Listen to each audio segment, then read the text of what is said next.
Hey guys, welcome back to the channel. Welcome to another video. Slight change of pace today, so we're going to be focusing on another team that is about to make a big wave, in my opinion, in the transfer window, in Newcastle, who are on the verge of signing Aleksander Isak from Real Sociedad.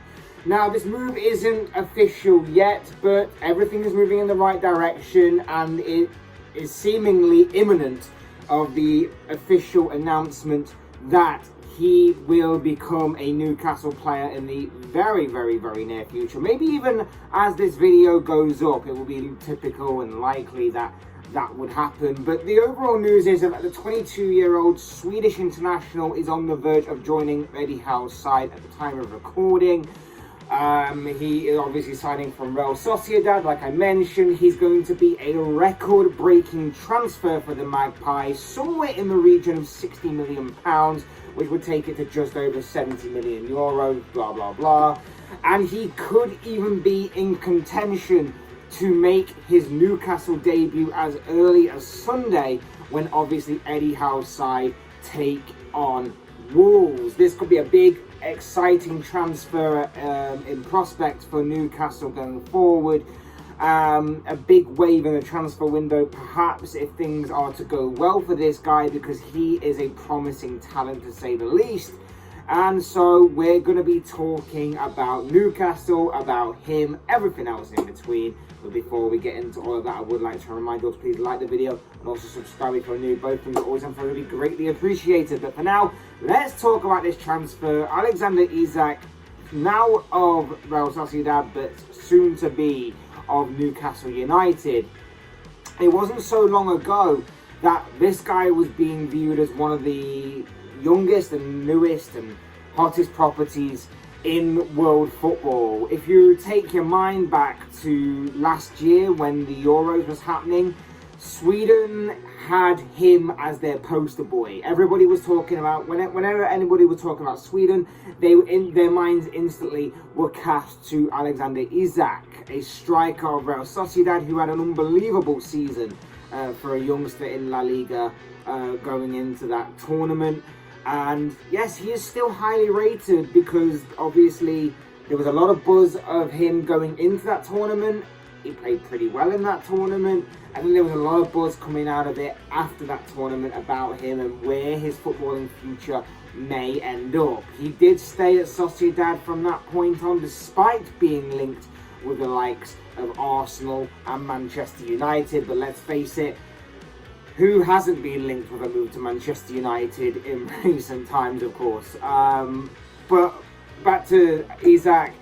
He was linked with a number of clubs. Like I say, those two are just probably two of the clubs that were mentioned, of a number of clubs that were potentially interested. But over this summer, interest kind of cooled down for one reason or another. Maybe it was just being overshadowed by other targets and other bigger names, shall we say, making their moves. But to me, at least, I didn't hear too much about him across this summer until obviously very recently, where these Newcastle links started to pop up. Now, last season he scored 6 goals in La Liga in 32 appearances in the league. He also assisted twice, which, you know, maybe looked at as pretty good and sort of something he can work on over time for a youngster. But it does seem strange that obviously there seemed a bit of a drop-off, shall we say, from the 2020-2021 season, where he scored 17 goals in that season. Now, whether that was obviously defenders and teams learning more about him and knowing how to stop him, whether that was him taking advantage in that first season, or in that 17-goal season of being relatively new, relatively fresh and everything, and taking advantage of being somewhat unknown to maybe a lot of people. I'm not sure. The appearances are pretty much match. I think he only made 2 more appearances in that 17-goal season than he did last season. I don't really follow La Liga religiously. I will catch the odd game here and there, and a few times with certain teams like Real Madrid and Barcelona and so on. So I don't really know the full story there. So if someone maybe knows a bit more and knows a bit more about it, maybe drop it in the comment section below as to why maybe Isak's goals sort of dried up a little bit. But there's no doubt he's a talent. There's no doubt that there is a lot to work on here, but maybe like a bit of a diamond in the rough kind of thing. There is a lot to work on. He's got a lot of potential. He's got a lot of promise to his game. And maybe a new league, a new club, better manager, with all due respect, better players maybe, may be able to sort of bring out the best in him. At 22 years of age, like I say, he's still got a lot to learn in the game. He's still got a lot of promise and potential. He decided to make the jump to the Premier League. It'll be interesting to see how he adapts to this league and how he continues his obviously promising development. He's an advanced striker, picks up a lot of his touches in the opposition penalty area, so he does like to get further up the pitch.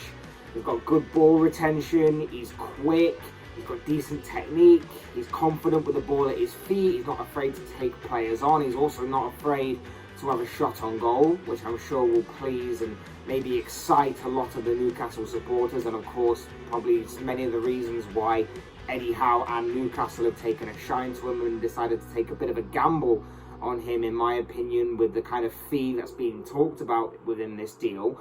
But he's also very versatile. He can play across his time at Sociedad. He can play in a front three, he can play in a front two, he can even play on his own, isolated up front. He has experience in all of those positions, as well as also having experience at being deployed as a winger as well. So he's pretty versatile in that aspect. But like I say, he is young, he's got some areas to work on. The areas that need to be worked on, in my opinion, are his link-up play, his hold-up play, and despite the fact that he's a 6'3" striker, his aerial presence does need to be worked on. And all of those things kind of come together to suggest that the main area of his game that he needs to work on is his physicality.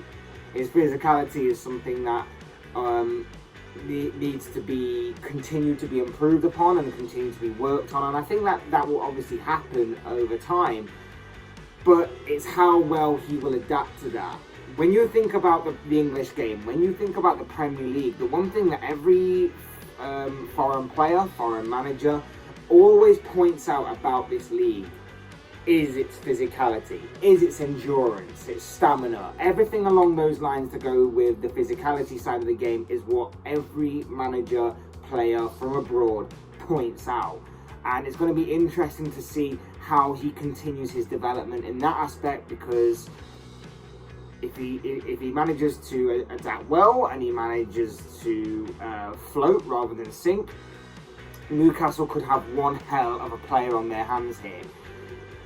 If he doesn't adapt well, if he flops, it could be seen as a big waste of money, which obviously with Newcastle's takeover and Newcastle's massive amount of riches now, 60 million is probably a small drop in the ocean to what they actually have. But still, you don't really want to be throwing money away. This is a bit of a gamble, in my opinion. One that could pay off, one that obviously is on a very young and very promising talent, but it's going to be interesting to see whether he sinks or whether he swims, and I think a lot of it will be down to how he adapts to the physical side of the Premier League and how he continues to develop himself as a man, as a player. So that's going to be interesting of note. Other than that, though, it does look rather promising. Obviously, with everything that I've talked about, with his attributes and traits that he brings to the table and brings to this team, it does look interesting. And you partner that up with the likes of Miguel Almiron with his work rate, and you obviously have the new and improved and fully transformed Joe Linton also in the mix, as well as obviously the very speedy and tricky Alan Saint-Maximin as well. You've got a very intriguing side offensively that you're building up there with Newcastle, and that is going to be a very dangerous kind of front line, shall we say, to many of the Premier League defences that Newcastle are going to be coming across, not just this season, but obviously years down the line, you'd hope. Obviously, and then again, that's a platform that they can build upon with obviously their newfound riches and everything. So, in my opinion, it is a great deal. I think this lays down a signal of intent by Newcastle. I think this is a very big statement made by them that they can attract such a promising young talent. I am obviously interested to see how he develops. I am interested to also hear that as to why maybe interest kind of cooled on him a little bit over time, or maybe it was just I wasn't in the kind of circles that maybe he was being discussed in, or whatever it may be. But that could also be interesting of note as well. But I am interested to see how this deal will go ahead, and how he will obviously continue his progression in this kind of squad. I think it is the perfect choice for Newcastle. Of course, they wanted a new striker. Callum Wilson's injury record isn't great, and surprise, surprise, he's currently on the injured list yet again. So it means that obviously Isak will probably receive a bit more game time than probably he might be expecting. But also he can learn from Wilson. Wilson is a Premier League proven striker, very experienced, so he can obviously learn from Wilson as well, and especially from the physicality side as well. Wilson is a very physical presence up front for the Magpies, so he can definitely learn in that aspect as well, which could be interesting to see. Let's say he's got a lot to learn. There are a few question marks over the physicality side of his game. I think that he will certainly need time. I don't see him quite hitting the ground running, so to speak, or firing on all cylinders straight away. I think that obviously he will need time to adapt. At 22 years of age, he will definitely have that. And obviously for Newcastle, they will have a striker for the long term, they hope. There's no doubt, though, that this guy is a talent. He's a promising young player. And in terms of suiting Eddie Howe's style, with a bit of moulding and a bit of adapting, he can certainly fit in with the high press system of Eddie Howe and Newcastle that he can slot into. And obviously combining that kind of work rate, combining obviously what he brings to the table, combining the pace and the dribbling ability that he possesses, the amount of shots he's taking, combine that with the players that he's got around him, like Alan Saint-Maximin as just a prime example, that is going to be a nightmare for most defences, I think. And I think that this could be a very intriguing deal to look at going ahead. But of course, as I always say, these are just the thoughts, comments, opinions, predictions, whatever you want to call it, of this guy. I want to know what you guys think. What do you make of this deal for Newcastle to sign Aleksander Isak? Like I say, it's not official yet. We are waiting official confirmation of this deal as of the time of recording, but it does seem like everything is going to be given the green light, the go-ahead, everything else to be signed, sealed, delivered, and Aleksander Isak seems to be on the verge of being a Newcastle player, and of course that will be officially unveiled very soon, imminently, is what we're all hearing. So leave your thoughts, your comments, opinions, predictions, feelings, whatever you want to call it, down below in the comment section on this transfer story, because I'm sure it'll all make for interesting reading. Otherwise, hit that like button on the way out if you enjoyed the video, subscribe if you're new, want to see more content like this. Both things are always and would be greatly appreciated. And as always, thank you all so much for watching and listening. I've been Fletch, this has been another Fletch Talks video, and I'll see you all again soon in another video.